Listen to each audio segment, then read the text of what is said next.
Os irmãos lembram qual é o nosso texto básico de todo domingo? Nosso texto básico. Primeiro, nós vamos ver lá Atos 13, depois nós vamos lá para Atos 16, vamos estar viajando por aí, tá ok? Vamos fazer que nem Paulo hoje, vamos viajar pelos textos bíblicos. Primeiro, eu preciso sempre lembrar a igreja algo muito importante. Então, abra aí a palavra do Senhor, Atos 13, é o nosso texto básico, que é onde eu considero que é onde tudo começou. E sempre estou frisando esta verdade bíblica que a igreja precisa também atentar. Nós acabamos de passar por uma ministração de um sacramento da Santa Ceia do Senhor. A Santa Ceia do Senhor, o Senhor Jesus disse lá, fazer isto em memória de mim, sempre, constantemente, diariamente, conforme a liturgia da igreja, sempre estamos fazendo, não podemos deixar de fazer. Acredito eu também que a igreja precisa voltar a algumas práticas que não são sacramentos, mas de fato são essenciais para a continuidade da igreja e do projeto de Deus para com a humanidade. E eu acredito que nós precisamos colocar em prática o que acontece sempre quando nós temos a oportunidade de estar aqui pela manhã, todos os domingos, e falar sobre missões. Eu acho que você já até decorou esse texto, mas se não decorou, vamos ler. Atos capítulo 13, versículo 1 ao versículo 3, nos fala assim, aí é o início da primeira viagem missionária de Paulo, e aqui acompanhado por Barnabé, nos fala assim, havia na igreja de Antioquia profetas e mestres, Barnabé, Simeão, por sobrenome Níger, Lúcio de Cirene, Manaém, Colácio de Herodes, o tetrarca, e Saulo. E servindo eles ao Senhor, aí veja bem, servindo eles ao Senhor, então estava a serviço do reino. Então veja bem, ninguém pode ser enviado a um campo missionário, ninguém pode ser enviado a um ministério se primeiro não servir. Lógico. Tem um ditado que eu gosto muito, e você que está em casa vai lembrar, né? Tem gente que chega e já quer sentar na janela. Lembram disso? Ou não? O que isso quer dizer? Quer dizer que a pessoa não tem nenhuma intimidade, nenhuma experiência, algo que possa, assim, dar base a algum tipo de liderança, ao ministério, e de repente chega e já quer usufruir. Não é assim. O primeiro passo você tem que ter consciência que está servindo. O segundo passo, Deus chama, porque eu não acredito que Deus chama alguém que esteja só no sono, só no stand-by, e acha que isso é suficiente para fazer a obra do Senhor. Não é.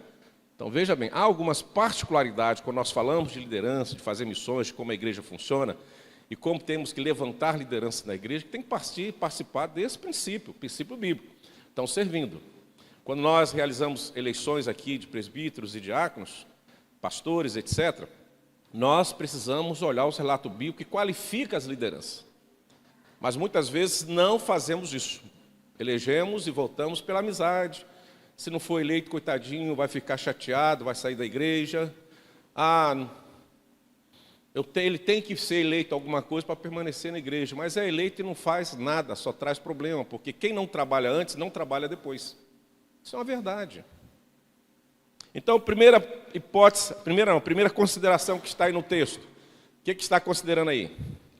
Tinham homens ali que, servindo eles a quem? Ao Senhor. E nesse serviço ao Senhor, para exercer esse serviço, é necessário algo que nos aproxime cada vez mais de Deus. Que é aí que eu entro na questão do sacramento que rotineiramente ministramos em obediência, mas também precisamos rotineiramente viver essa verdade. Primeiro, o que ele estava fazendo? Jejuando. Quem jejua, irmãos, eu tenho plena certeza e convicção, principalmente aos exemplos que Cristo deixou para nós, que ele já venceu o primeiro degrau antes do jejum. Você sabe qual é o primeiro degrau antes do jejum? Você já chega direto no jejum e sobe, dá aquela passada larga assim, cheguei no jejum. Qual é o primeiro degrau antes do jejum? Quem falou aí? Meu mestre! Por isso que eu gosto de você. Você não pode faltar à escola dominical. Você me ajuda, hein? Fala de novo, Jorginho. Oração. Ó, se você não passou no primeiro degrau, oração, não tente chegar no segundo, não vai dar certo. Então, primeiro, servindo. Segundo, orando. Terceiro, jejuando. Esta é a trilogia da escolha de lideranças na igreja. Essa é a trilogia que a Bíblia apresenta para nós, diariamente ou diante das necessidades, levantar homens e mulheres para administrar a vida eclesiástica da igreja. A igreja precisa vencer esse processo. Precisa orar, precisa jejuar. E quando for votar, eleger ou indicar, ela precisa estar orando e jejuando, numa total dependência de Deus, para que as nossas escolhas sejam a escolha de Deus, e não da minha carnalidade, da minha vaidade, do que eu acho, do meu achismo. Eu falo até uma coisa, nesse primeiro momento, muito grosseiro aqui, peço desculpa. Mas a igreja não precisa de homens e mulheres que não tenham comunhão com Deus. Não precisa. A igreja precisa de homens e mulheres com comunhão plena em Deus e com Deus. Senão nós viramos um clube social. Onde você vai domingo? Não tenho nada para fazer. Vou lá na igreja. Por que você vai lá? Desde pequenininho eu frequento. Minha mãe me acostumou a ir lá. E se eu não for, eu tenho uma crise de consciência que eu acho que eu vou para o inferno. Então eu tenho que ir lá. Mas eu pergunto, você vem para servir? Você vem para orar? Você vem para jejuar e você vem para se colocar à disposição da obra? Né? Oi? Está com medo, com receio. Hoje nós vemos muito isso. O culto mais frequentado na igreja, qual é o culto, irmão? Hã? Qual é o culto mais frequentado? Que você faz até sacrifícios para estar muitas vezes. Hã? Nossa, hoje vocês estão tímidos. Será que eu vou ter que ir até aí? Hã? Não. Qual é o culto mais frequentado da igreja? Nós vivemos isso hoje. E vamos viver à noite. A Santa Ceia. A Santa Ceia. O pessoal passa 3, 4 domingos sem vir à igreja. No dia de Santa Ceia, eu tenho que ir lá pagar os meus pecados. A minha omissão, a minha ausência. Ele esquece que você pode participar da Santa Ceia 10 vezes por dia. Mas se não tiver arrependimento de pecado e compromisso com o reino, de nada serve. Tomar Santa Ceia não é amuleto de salvação não, irmãos. É um sacramento instituído com muita responsabilidade daqueles que, em primeiro lugar, foram chamados por Cristo. Deixaram de ser ouvinte para ser agora participantes da obra de Cristo.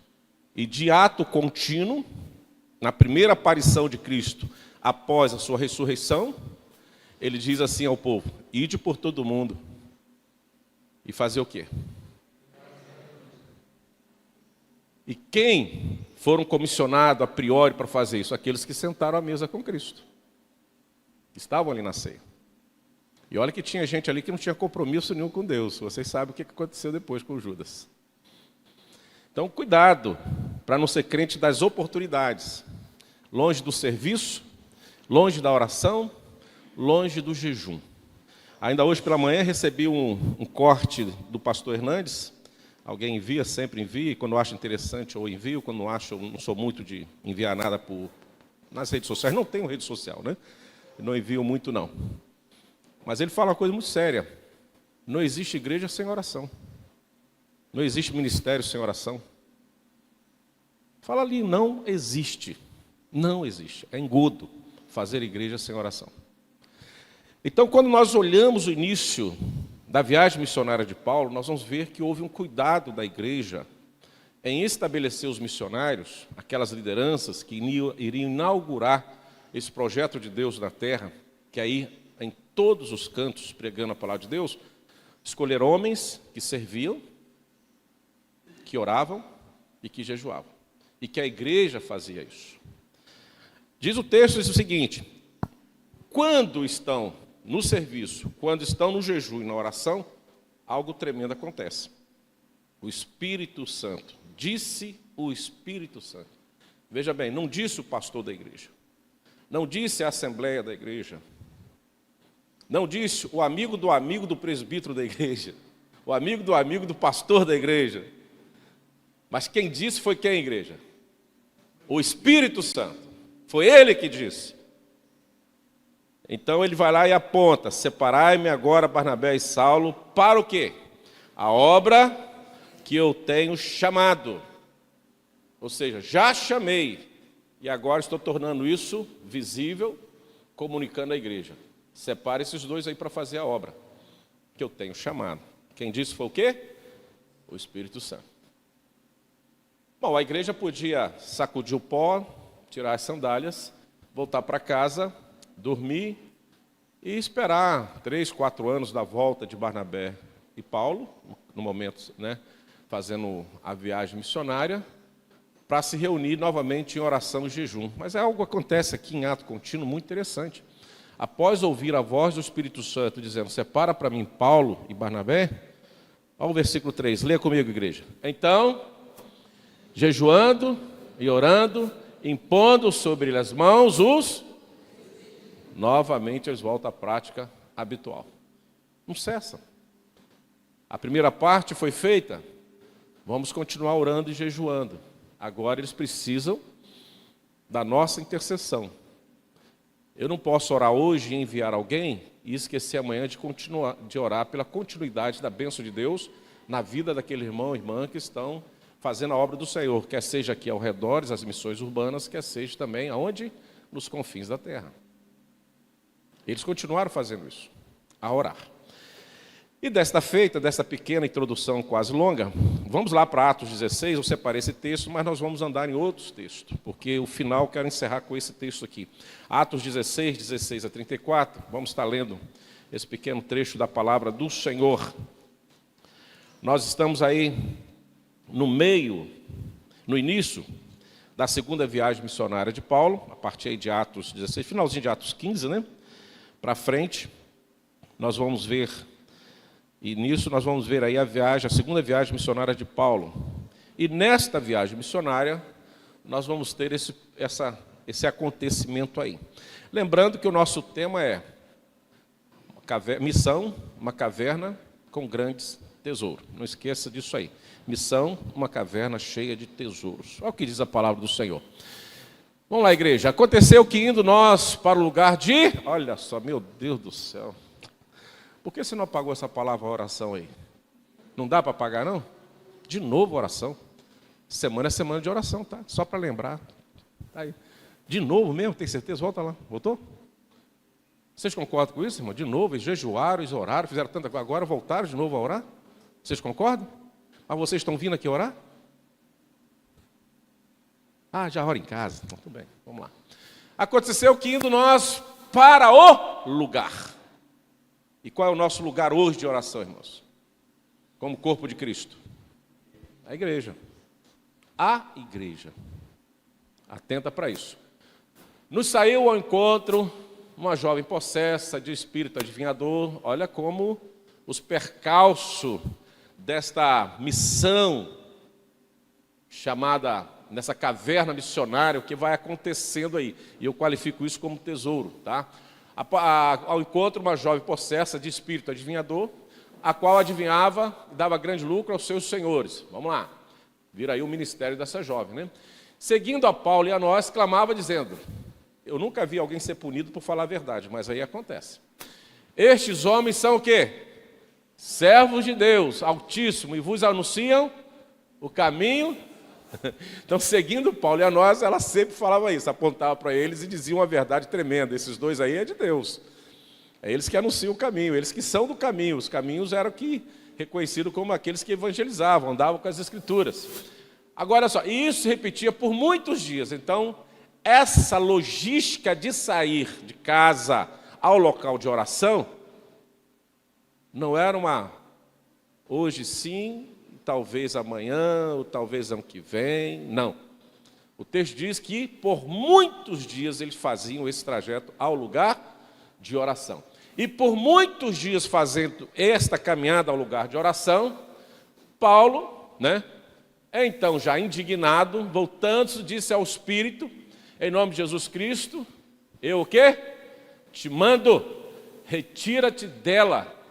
E ele, na mesma hora, saiu. Olha, Que caverna cheia de tesouros.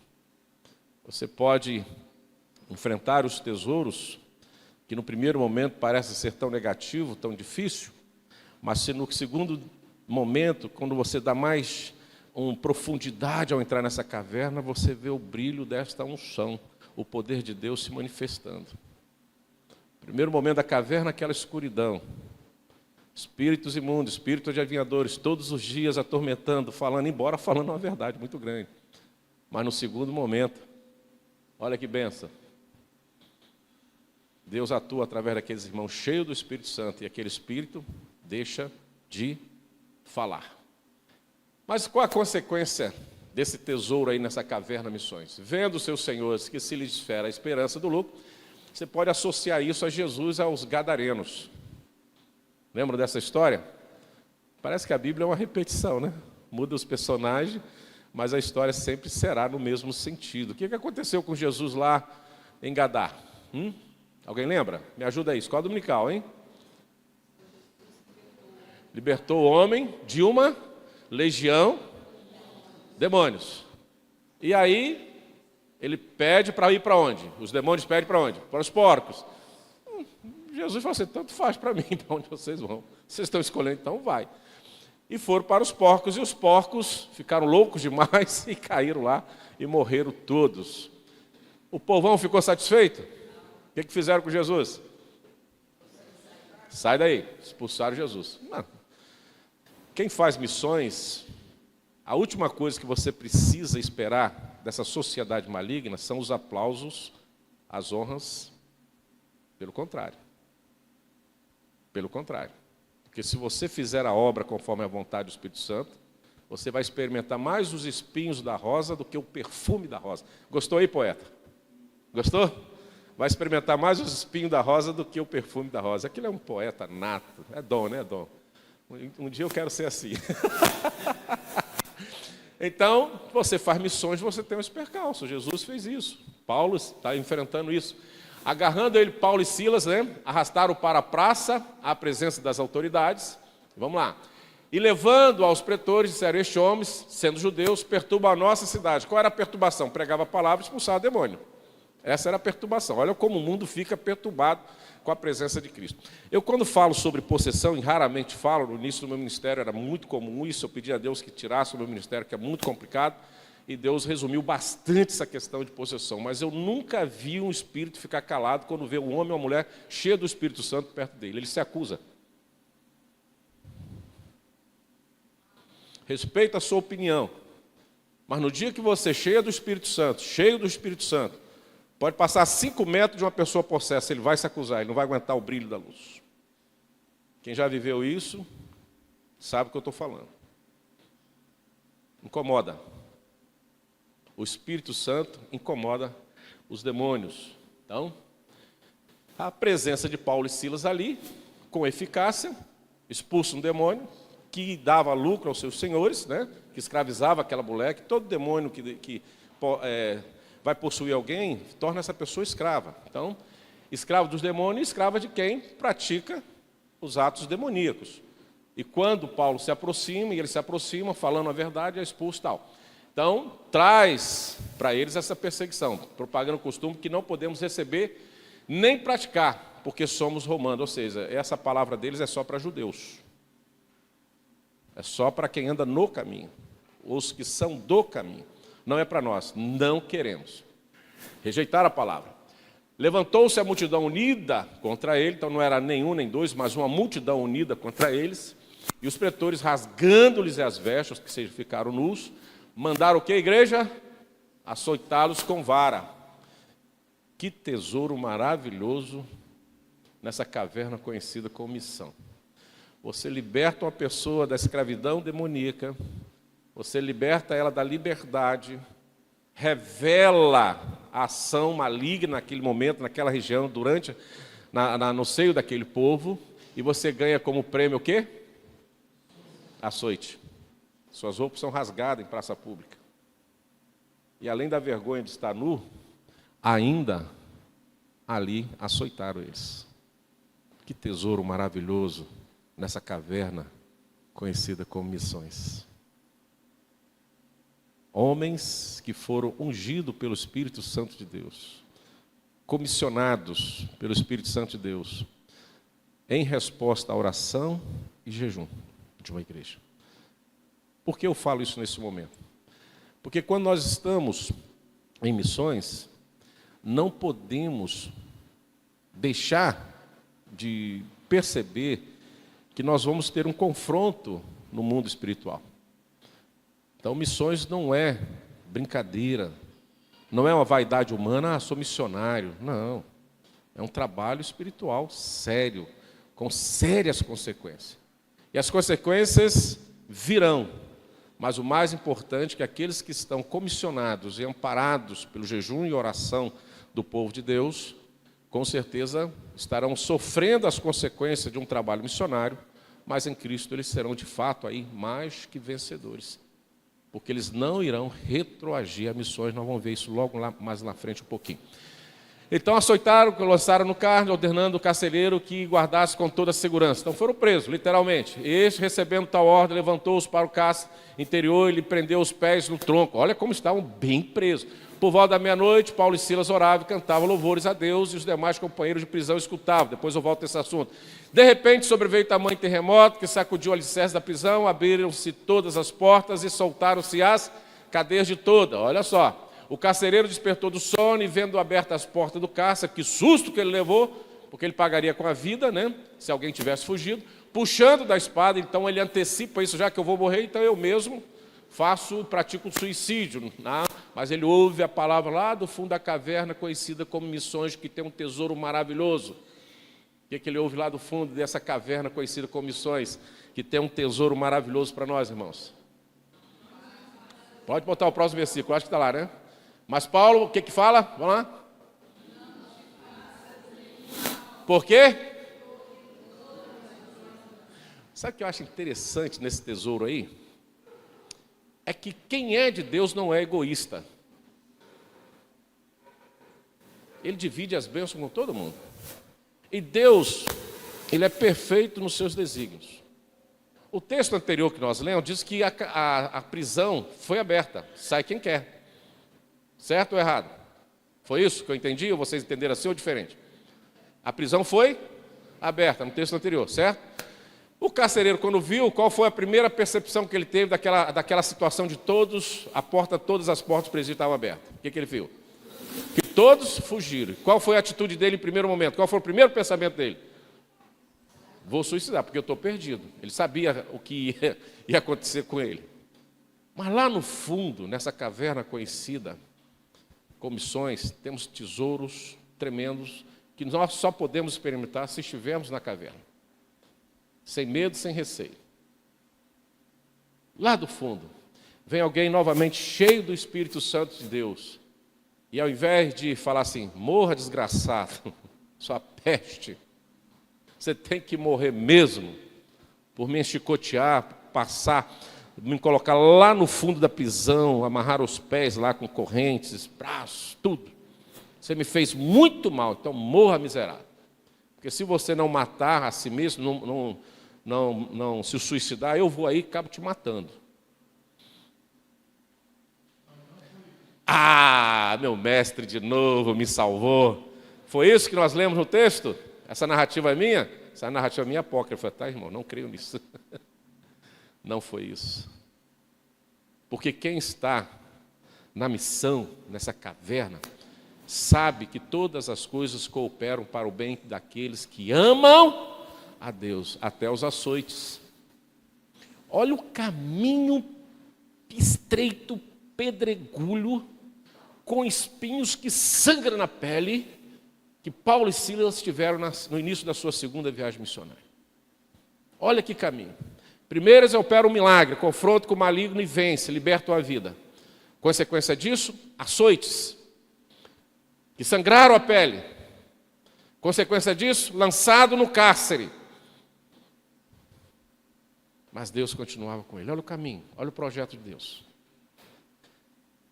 E esta caverna de missões, que tem vários tesouros, irmãos, a igreja precisa recuperar a coragem de encarar e enfrentar e percorrer este caminho. Nós perdemos isso. Nós esquecemos do caminho estreito. E estamos assim, flertando com o caminho largo. O lugar da igreja é no caminho estreito e não no caminho largo. É uma caverna. Está lá no fundo. Quem entra para fazer missões não pode ter medo de cavernas. Porque a cada profundidade que ele desce é um desafio. Mas cada vez mais ele está perto de colher e receber grandes tesouros. Mas Paulo e Silas brandaram em alta voz de imediato. O quê?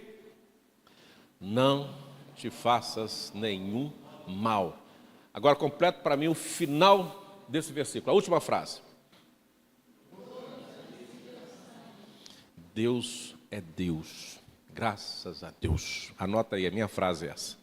Deus é Deus, graças a Deus, não é homem. Não há nenhum pensamento humano na mente de Deus. Não há. Você sabe por quê, irmãos? Porque Paulo e Silas não estariam ali para dizer assim, que todos estamos aqui.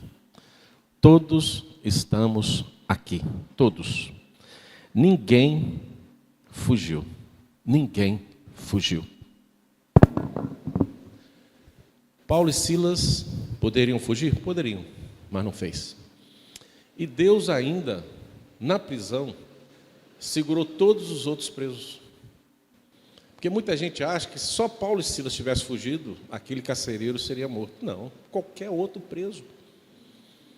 Por mais insignificante que fosse o preso ali, o mais perigoso ou simples, qualquer fuga aquele carcereiro seria morto. Então, quando Deus abre a prisão, segura os homens, porque Deus tem projeto. Nessa caverna missionária, onde nós encontramos grande tesouro, tem a pedagogia de Deus. E a pedagogia de Deus é tremenda, atinge a todos, a quem Ele quer. Em todo e qualquer momento, em todo e qualquer lugar. Não é a pedagogia humana. Seja esperto, cara, porque você não correu, porque você foi embora. Esse soldado tem que morrer mesmo, essas pragas não existem. Vamos embora. Deus não faz isso não. Deus tem projetos para todos. E Paulo grita, não te faças nenhum mal, porque todos estamos aqui, ninguém fugiu. Ufa, aí aquele carcereiro olhou. Então o carcereiro tendo pedido uma luz, aí que ele foi acreditar na verdade. E luz você sabe que é Jesus, né? Luz você sabe que é Paulo e Silas. Luz você sabe que é a igreja, que é o povo de Deus. Nós que fomos chamados para iluminar cavernas e resgatar dessas cavernas grandes tesouros, mesmo que para descer lá seja difícil, não seja fácil. Você tem algumas fobias, medos e temores, mas você chega lá e você vai ver algo tremendo, né? Então o carcereiro pediu uma luz, entrou precipitadamente, ou seja, apavoradamente, trêmulo, com medo, ansioso, tudo que você quiser colocar aí. E quando ele vê que tudo era verdade diante de seus olhos e que Paulo não estava mentindo, ele fala assim, tem algo diferente nesse negócio aí. E é interessante, irmãos, que eu gosto muito de comparar um texto com outro, uma ação com outra, à luz da Escritura. Eu acredito que você faz isso também. Mas, segura um pouquinho, segura. Vamos lembrar, lá atrás, antes de Paulo começar a caminhar nas cavernas, né, para pegar os tesouros que ali estão por parte de Deus, na parte de missões, ele vai autorizar e participar de um apedrejamento de um homem conhecido como Estevão, diácono, não é isso? E ali o texto diz que ele ficou impactado com como que Estevão recebia aqueles tesouros nessa caverna missionária, que eram as pedradas. O que Estevão lá no finalzinho fez? Pai, perdoa-lhes, porque não sabe o que faz, ou seja, não impute a eles este pecado. Estevão estava olhando para a cruz, Cristo. Agora Paulo estava olhando para Estevão e já ficou encafifado ali. Os estudiosos dizem que ele já ficou com a pulga atrás da orelha. Cara, o cara morrer desse jeito, levando pedrada, tem algum mistério. Isso é mistério, até então. Depois o mistério foi revelado. Aí quando eu chego aqui, nessa experiência de Paulo agora, ao contrário, ele que estaria para morrer, ele faz o contrário. O homem lá, o carcereiro Tremo, prostou-se diante de Paulo e Silas ali na prisão, e receberam de Paulo e Silas, ao invés de uma sentença de morte, que Paulo tinha dado lá a Estevão, agora aquele que sentenciava a morte, agora está sentenciando vida em Cristo Jesus. Que tesouro, que transformação, que mudança de rumo, de objetivo no ministério. Ele fala, um tempo atrás, eu não poderia estar aqui te desejando vida e sim morte. Eu não estaria nem preso, porque eu estaria perseguindo a Silas e matando a Silas, mas agora sou parceiro de julgo com ele. Estamos juntos nessa caverna missionária. E o que Deus preparou para nós aí, nós estamos colhendo. E são frutos, são tesouros, que hoje servem para nós de profunda reflexão, para ver como que é o nosso trabalho missionário ainda nos dias de hoje. E Paulo fala, não te faça nenhum mal, porque estamos todos aqui. E o carcereiro confere essa verdade. E quando ele viu, ele falou assim, nenhum ser humano na sua normalidade, na sua consciência carnal, nos seus princípios carnais, de natureza humana, depravada, faria isso por mim, um carcereiro. Ninguém faria. Nenhum preso tem dó de carcereiro. Nenhum preso hoje tem pena de um policial, de um segurança, da polícia penal, de alguém que faz segurança de presídio. Se ele puder sair atropelando, ele sai atropelando. Eu já vivi isso e já vi isso. Não tem pena. É uma guerra, uma batalha. Ali, os presos ficaram calmos, serenos e tranquilos, esperando a ação de Deus através de Paulo e Silas na prisão. Pouparam a vida do carcereiro. Olha que tesouro nessa caverna missionária que precisamos desbravar e conhecer a cada dia. Por mais que o próximo passo seja escuro, perigoso, úmido, com animais peçonhentos, destino incerto, sem certeza do que nos aguarda, esses dois homens estavam ali e grita para o carcereiro. Depois, trazendo para fora, diz, senhores, que devo fazer para que seja salvo? Ele já foi convencido, não pelo um sermão. Voltando lá atrás, irmãos, vê se você consegue achar o texto aonde eles estavam cantando. Olha só, você que achar aí, mostra aí para nos ajudar, que eu não estou com a Bíblia aberta, estou seguindo por ali, Atos 16. Salvo engano, quando Paulo e Silas cantavam na prisão, certo? É assim que diz o texto, vê aí. Por volta da meia-noite, Paulo, obrigado. Nossa, que eficiência, meu Jesus. Graças a Deus. Por volta da meia-noite, Paulo e Silas oravam e cantavam louvores a Deus. E os demais companheiros de prisão, o quê? Só escutavam. Próximo versículo, olha só que coisa, aonde eu quero chegar. De repente, sobreveio tamanho terremoto que sacudiu os alicerces da prisão, abriram-se todas as portas, soltaram-se as cadeias de todos. Então, nós estamos vendo uma cadeia livre. Agora, o próximo versículo é a chave. O carcereiro despertou de quê? Você que escreveu isso aí? Está na Bíblia? Ué, um carcereiro dormindo?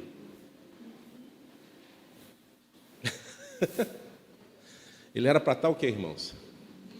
Vigiando, mas dormiu. Mas não quero discutir isso com ele, não. Depois ele discute lá com o Império Romano se ele vai receber o dia trabalhado, se ele estava dormindo. Não é isso? Não quero discutir isso, não. Então, se ele estava dormindo, me responda aí, se nós podemos atentar para um detalhe. Ele estava ouvindo a oração e a adoração e os louvores de Paulo e Silas? Não. Estava dormindo, é isso? Está aí, dormindo? Os outros na prisão à meia-noite estavam escutando. Olha como o detalhe aí de Lucas escrevendo esse texto, né? Mas o carcereiro estava dormindo. Aí volta lá naquele versículo, que farei para ser salvo. De repente sobreveio, pode ir embora. Por volta da meia-noite, pode ir embora. Pode ir embora. Depois disso, pode ir embora. Pode ir embora. Não, antes. Que farei para herdar, para ser salvo? Vamos lá, aquela pergunta, aquele versículo que nós paramos. Vamos mais, antes. Por volta, não, perdemos o texto? 28 aí. Mas Paulo mandou mais à frente agora, vamos lá. 30, vamos lá. Depois, trazendo-os para fora, disse: Senhores, que devo fazer para que seja salvo? Ué, ele não ouviu sermão nenhum. Ele estava dormindo. Não ouviu louvor nenhum, estava dormindo. Nenhuma adoração, estava dormindo ou não? Que tesouro, que coisa maravilhosa nos caminhos de homens que têm compromisso com Deus e não retroagem e faz a obra do Senhor. Deus nos proporciona, Deus se revela espontaneamente a quem Ele chama e usa os instrumentos que Ele tem, que Paulo e Silas, para fazer a obra que Ele deseja na vida de uma pessoa. Se eu não estiver muito longe de uma hermenêutica, de uma exegese, que eu não sou doutor, não sou mestre em teologia, sou apenas um pastor, eu vejo como Deus é soberano nas suas decisões, nos seus propósitos. Ele abre uma cadeia inteira, ninguém foge, somente para salvar um, apenas um, o carcereiro, que ninguém teria dó nem pena dele se alguém tivesse fugido, só Deus para fazer essa obra, só Deus. E os demais presos ficaram obedientemente nas suas celas, não quiseram fugir. Quem pode dominar o coração do homem assim? Ainda mais de homens condenados, que ali deveriam ter vários tipos de criminosos, de várias práticas, né? E ninguém tem vontade de fugir, que é o maior sonho do prisioneiro, é fugir, ganhar liberdade. Deus estava focado nesse homem. O que posso fazer para que seja salvo? Olha que tesouro nessa caverna. Você está disposto a entrar nela? Você está disposto a andar nessa caverna? Alguém falou alguma coisa aí? Aí vamos lá, vamos chegar. Como diz a Márcia, próximo versículo. Responderam: crê no Senhor Jesus e será salvo tu e a tua casa. A bênção de Deus. Olha que caverna, olha que tesouro. Vamos mais à frente. E lhe pregaram a palavra, aí que vem a pregação da palavra pós-conversão. E lhe pregaram a palavra de Deus e a todos os de sua casa. Tem mais algum versículo? Não tem, 33, 34. Naquela mesma hora da noite, cuidando deles, lavou os vergões dos açoites a seguir. Olha que eles estavam indo machucados, né? E ele foi batizado com todos os seus. E termina então levando-os para a sua própria casa. Lhe pôs à mesa e com todos os seus manifestar grande alegria por terem crido em quem? Em Deus. Você conhece um tesouro maior do que esse? Mas como que ele foi conquistado? Pela essa caverna conhecida como missões, que só os corajosos em Cristo Jesus podem enfrentar, podem caminhar, porque sabem que vão enfrentar percalços, dificuldades, perseguições, injúria, calúnia, não serão compreendidos, mas estarão no centro da vontade de Deus, fazendo a obra do Senhor de uma forma tremenda, que não dá espaço para retroagir, porque o seu desejo, o seu alvo é Cristo, e junto com esse alvo, que é Cristo, eles atingem ao lado de Cristo aquele que Cristo colocou ali para ser salvo.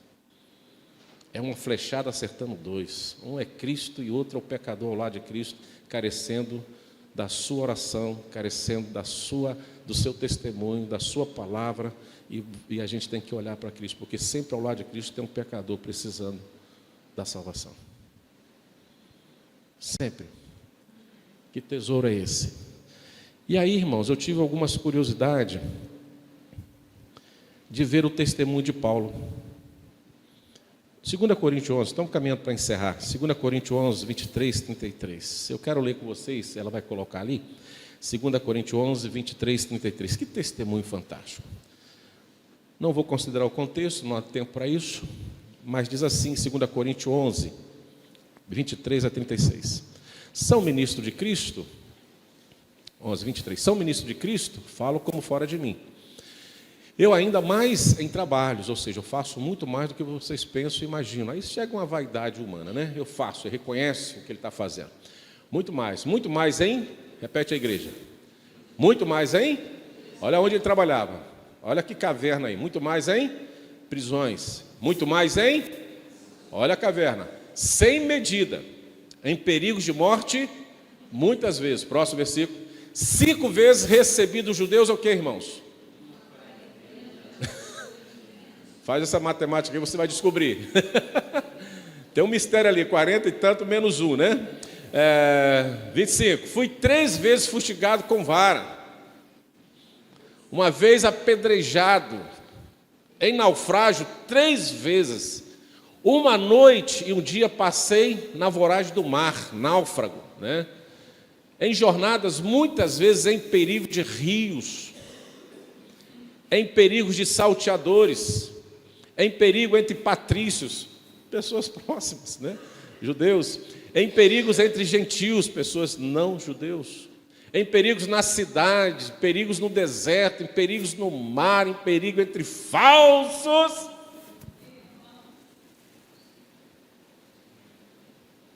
Vocês falaram não, né? Hã? Em perigo entre falsos. Falaram? Hã? Fala baixinho para ninguém ouvir, né? Em perigo entre falsos irmãos. Tem irmãos que levam outra à morte. Misericórdia. Você fustiga a vida do sujeito até que ele infarta, fica ansioso, depressivo. Você acaba com a vida do sujeito. Você fustiga. Você quer ver o mal na pessoa. Não, pastor, eu só dou conselho, eu só oriento. É meu ponto de vista. Em amor. Em amor. Oh, Jesus, tu sabes todas as coisas. Que amor. Em trabalhos e fadigas. Em vigília. Muitas vezes, meu Deus, fome e sede. Em jejuns. Muitas vezes. Em frio e nudez. Caso aqui do cárcere. Tem mais? Além das coisas, até o 33, né? Além das coisas exteriores, ao que pesa sobre mim diariamente, a preocupação de tudo isso que ele relata em primeiro lugar. O que ele está mais preocupado? Com os açoites de prisão, essas coisas todas? Não, a preocupação dele é com todas as igrejas, aquelas que ajudavam, aquelas que não ajudavam, aquela que fustigava a sua vida, aqueles irmãos que eram contra, por favor, todas as igrejas. Você ama a sua igreja assim, irmãos? Apesar de nós? Você tem preocupação com esta igreja e com outras igrejas que estão por aí? Paulo tinha. Quem enfraquece, que é também preocupado com quem enfraquece, que também eu não enfraqueça, preocupação não, que se escandaliza, volta lá rapidinho, versículo anterior, quem se escandaliza, que eu não me inflame. Então, a união, paz com todo mundo. Se tenho de gloriar-me, gloriar-me-ei no que diz a respeito à minha fraqueza. Ele vai falando assim: o Deus e Pai do Senhor Jesus, que é eternamente bendito, sabe que não minto. Você tem coragem de fazer essa oração diante de Deus? Tu sabes que eu não minto? Né? Aí ele fala: em Damasco, o governador preposto do rei Aretas montou guarda na cidade dos damascenos para me prender. Aí o que acontece? Mas num grande cesto me deram por uma janela da muralha abaixo, e assim me livrei das suas mãos. Ele narra tudo e fala assim: mas minha maior preocupação é a igreja. O que Paulo está dizendo assim? Se for para passar tudo isso de novo, eu vou passar. É a caverna. É os tesouros que eu tenho que achar, e tem que ser através de uma caverna, que não é um caminho fácil. Quem já entrou numa caverna aí? Quem já visitou caverna? Eu tenho oportunidade, onde eu for, quando tem, eu entro, né? É muito legal. Às vezes até amedronta. Aqui em Minas, quem não precisa ir longe não, Minas, aqui em Ouro Preto, tem umas cavernas ali que eles tiravam. Tem uma menina aí que deve ter ido lá todo dia para ver aquilo lá. Tem umas, né, bem estreitinho, uma coisa horrorosa para entrar ali dentro, onde tirar os buraquinhos lá, né? Não é fácil, tem gente que não consegue entrar, fobia, medo, receios, temores, né? E aquelas, há pouco tempo, lá em Campo Formoso, fui lá com o Rui ver um campo missionário lá com ele, me levaram para ver umas cavernas, tinham acabado de conhecer uma caverna, que para entrar você tinha que entrar escorregando, todo sujo, e ninguém sabia o que tinha lá. Quando nós acendemos assim a luz do celular, meu Deus, que coisa fantástica, que salão maravilhoso. Mas eu tinha medo de uma cobra, de aranha, de escorpião, e aquele medo da caverna, mas deslumbrado com o que a gente via, coisa, que tesouro. Mas para chegar lá, eu tive que passar numa portinha tão estreita, tão difícil, e vencer medos e temores. Assim é a caverna com missões. Caminho estreito, muitas vezes com medo e temores. Mas se você quer ver tesouro, e colher tesouro, você tem que andar nela.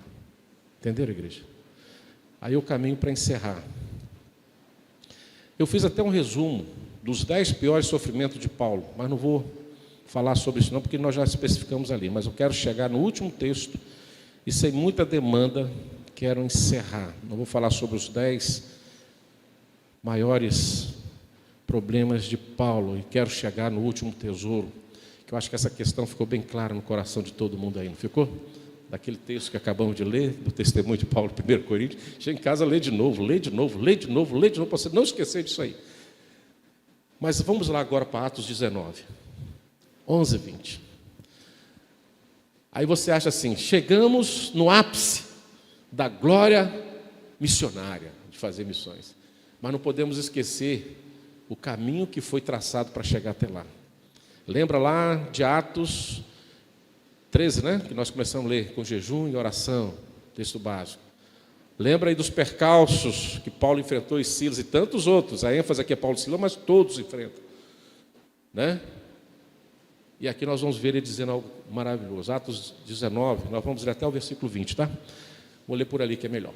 E Deus, olha igreja, presta atenção. E Deus pelas mãos de quem? De Paulo. Esse cabra aí que entrou nessa caverna missionária aí. Olha o que aconteceu. Pelas mãos de Paulo, fazia milagres extraordinários. Mencionamos alguns e tem muitos outros.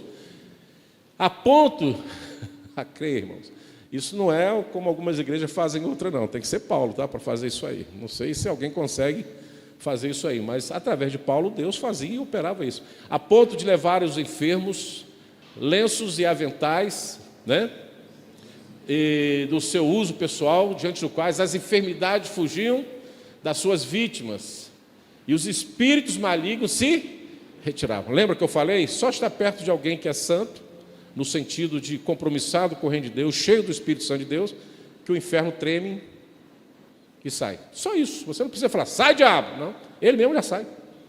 Ele não suporta a presença de Deus. É embora há alguma permissão de Deus, que você lembra lá com Jó, que o diabo foi passear lá no lugar dos santos. Mas aí você resolve com Deus lá no céu e pergunta essas dúvidas que você tem. Mas aqui na terra, enquanto homens e mulheres cheios do Espírito Santo, você não precisa sair para aí procurando alguém para fazer exorcismo, não. Vai passar alguém perto de você e vai se manifestar, e você sacode a poeira, ele cai lá no chão e você é liberto, em nome de Jesus. Não há nem conversa para isso. Não dá nem espaço para isso. Volta lá só um pouquinho no versículo anterior. Então lá, e os espíritos malignos se retiravam, apenas sem palavras, com objetos, na proximidade de um homem santo, com a vida santa. Aí você primeiro reflita sobre a sua vida, como você está diante de Deus. Quantas pessoas já caíram à sua frente quando você passa? Ou não existe mais demônio na face da terra? Quantas pessoas já ouviram de você assim, crê no Senhor Jesus e será salvo tu e a sua casa? Ou não existe mais nenhum pecador carente da graça de Deus à sua frente? Deus utiliza homens, mulheres, para salvar vidas, mesmo que tenha que enfrentar aqueles percalços anteriores lá. Isso aqui é o momento da glória, onde Paulo se apresentava, as coisas aconteciam, sem nenhum sacrifício, sem nenhum sofrimento. Mas olha a história de Paulo, olha o começo, olha o meio, vê lá o fim, que nós vamos ver ainda. Em alguns judeus, exorcistas, ambulantes, tentaram invocar o... Aí isso aí é tremendo, eu separei porque é importante demais. Presta atenção, igreja. E alguns judeus exorcistas, já existia naquela época, ambulantes, que saía por aí procurando o diabo em tudo quanto é lugar para expulsar, né? Já existia na época, hoje não é diferente, tem de gente aí, exorcistas ambulantes por aí, vendo o diabo em tudo, em todas as coisas, querendo praticar. Tentaram invocar o nome do Senhor Jesus sobre processo de espírito maligno, dizendo, aí que é o meu ponto. Não é questão de sair por aí expulsando demônio, não. Mas aqui que é o detalhe da coisa, a cereja do bolo dessa caverna que se chama missões e que temos tesouros maravilhosos para descobrir. Olha o texto. Nós não estamos falando aí, Lucas não está falando o que Paulo relatou, o que ele via na pessoa de Paulo, o que ele registra como testemunho da vida de Paulo. Posso até assim viajar um pouquinho aqui e dizer assim, Paulo nem sabia que Lucas estava escrevendo isso. Vamos dizer assim. Mas era o que Lucas via, o pessoal via a respeito dessa pessoa, Paulo, esse homem cheio do Espírito Santo de Deus. Olha só o que acontece. em nome do Senhor Jesus, sob processo do espírito maligno, dizendo, presta atenção, igreja, esconjuro-vos, ou seja, apartai em nome de Jesus, ou afastai em nome de Jesus, sai em nome de Jesus, do jeito que você quer, a quem Paulo prega. Ou seja, esse Jesus que Paulo prega é que tem poder para tirar os demônios das pessoas. Calma aí, igreja. Calma aí. Eu creio. Mas para que essa vontade de Deus aconteça, precisa ter um homem cheio do Espírito Santo de Deus.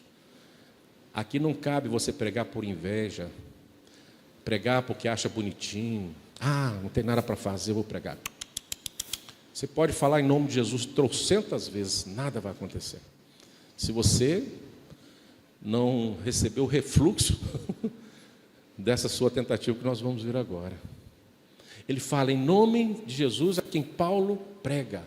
Ele via Paulo pregar, ele via Paulo operar sinais e prodígios, milagres e milagres. Falava, esse negócio funciona, mas qual é o segredo de Paulo? É Jesus. Então é Jesus. Então eu não preciso crer em Jesus, eu não preciso arrepender dos meus pecados, eu não preciso jejuar, eu não preciso orar, eu não preciso nada, é só falar, Jesus, sai e está feito o negócio. Não é assim. Não é assim, irmãos. Não tente enganar a si mesmo. Não tente. Santifique a sua vida para falar de Jesus e falar o nome de Jesus, senão esse nome será em vão na sua boca e a vergonha será sua e não de Jesus, e nem de Paulo. Mas olha o que acontece. Os que faziam isso eram 7 filhos de judeus chamados Cefa, sumo sacerdote, pessoas religiosas. A religiosidade não salva. Você tem um rótulo de se chamar de crente, esquece, não vai te dar salvação.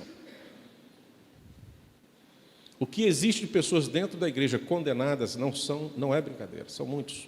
Porque só fica na religiosidade, não tem compromisso com Deus, com a palavra de Deus, com as verdades de Deus, com a obediência à palavra de Deus. Vive uma religiosidade. Quem já fez um ensino bem antigo como eu, e eu tinha um trauma de tabuada. E para aprender tabuada era no chinelinho. Coisa boa, né? 2 vezes 2, Arildo, 6. Pá, 6. Quanto? 4, mãe. Então tá bom. Já aprendeu a 2 vezes 2. Não erra nunca mais. Era na pancada. Não era assim? Mas eu não tinha intimidade com a matemática. Eu decorava a intimidade. E depois você voltasse a perguntar 2 vezes 2, eu tinha que pensar primeiro para depois responder. Não era uma coisa assim. Eu não tinha intimidade com matemática. Nenhuma. E aprendia na pancada, porque era para aprender. Tem gente que aprendeu a ser crente, mas não pratica o cristianismo. Pratica religiosidade. O que eu tenho que fazer? Tem que estar na igreja às 18 horas? Então eu vou estar lá. O que eu tenho que fazer? Dizimar? Vou dizimar. O que eu tenho que fazer? Ir na reunião? Vou lá. Cantar? É isso. Isso aí não te salva não, irmãos. Não é à toa que nós vamos ver, em outros momentos, eu separei o texto, e talvez não chegamos lá, que tem muita gente fora da caverna, que nós mencionamos aqui, dizendo fora da caverna, com Jesus, Senhor, no teu nome, expulsei demônios. Jesus ia falar assim, não te conheço. Fiz isso, fiz aquilo, não te conheço. Religiosidade. Enganou a si mesmo o tempo todo. E não viveu o cristianismo do jeito que o Senhor Jesus ensinou e praticou. Quantos pastores são ordenados hoje porque eles viram alguém pregar de uma forma tão fluente, perfeita, são inteligentes por natureza, têm seus dons e talentos, mas não vivem uma vida santa diante de Deus. Promove espetáculos nos púlpitos e muito quanto prega, a palavra não tem efeito de salvação, como a palavra de Paulo lá no fundo de um cárcere diz assim, não te faças nenhum mal, crê no Senhor Jesus, será salvo tu e a sua casa. Pronto, e acabou. Depois que ele foi pregar a palavra. Não tem intimidade com Deus. Então os que faziam isso, mas o espírito maligno lhes respondeu, conheço a Jesus, aí vem a cereja do bolo, que Jesus todo mundo conhece. O problema é ser conhecido pelo diabo. Se o inferno conhece a gente, o inferno conhece Jesus, mas o inferno conhece nós. Ele sabe quem nós somos. Nós somos inimigos do inferno ou somos cooperadores do inferno? Pergunta complexa, difícil, mas nós precisamos responder da boca de um demônio. A boca de um demônio. Mas o espírito maligno lhe respondeu: conheço quem? Primeiro é Jesus. Todos conhecem, treme. E sei quem é Paulo. Eu sei quem é Paulo. Ele é um cara terrível, invencível. Eu não consigo vencer nada de Paulo. Paulo me detona todas as vezes. Aonde ele está, Deus atua poderosamente, que eu não tenho força nenhuma. De longe, eu já conheço quem é Paulo e sei quem está com ele, então eu tenho que sair da presença. Porque eu conheço Paulo e sei quem ele é e conheço Jesus de Paulo. Aí vem a última pergunta. Mas vós quem sois? Mas ele está lá. Seja expulso em nome de Jesus a quem Paulo prega. O diabo falou: não te conheço, cara. Quem é você? Caiu agora e quer viajar na janela? Não te conheço. Aí fala, vai mais à frente. E possesso o espírito maligno, saltou sobre eles, olha só, subjugando a todos, de tal modo prevaleceu contra eles. Claro, que desnudos feridos fugiram daquela casa. E chegou a este fato aos conhecimentos de todos, assim judeus como gregos, habitantes de Éfeso, veio temor sobre todos eles. E o nome do Senhor Jesus era engrandecido, porque eles falam assim: opa, não pode ser do nosso jeito, tem que ser do jeito que Deus quer. E chegou, vai lá, próximo.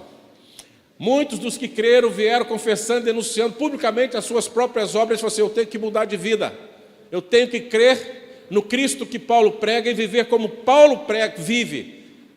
Por isso que Paulo rotineiramente vai falar em suas cartas: seja meus imitadores como eu sou de Cristo, embora muitas vezes ele diz também: eu sou o principal pecador entre vós. Uma vida íntima com Deus, coerente com Deus, em todo o tempo com Deus. O próprio inferno exalta o nome daqueles que são verdadeiramente comprometidos com Deus. Eles são esses homens e mulheres que são conhecidas para o inferno, não pela sua parceria,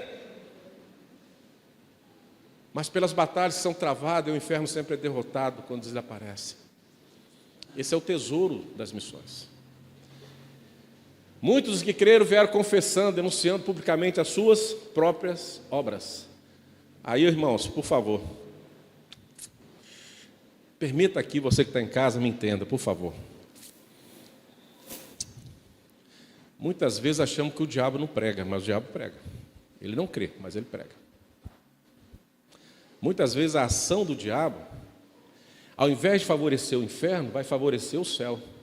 As pessoas caem na realidade, conseguem identificar quem é o verdadeiro Deus e quem deve ser seguido em espírito e em verdade. Quando essa turma de demônios dá uma coça naqueles religiosos ali,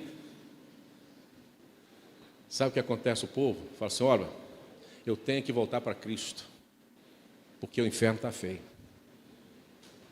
Aquela ação maligna, em nome daqueles falsos profetas, em detrimento aos falsos profetas que apanharam, fez com que as pessoas conhecessem de fato o Jesus que Paulo pregava.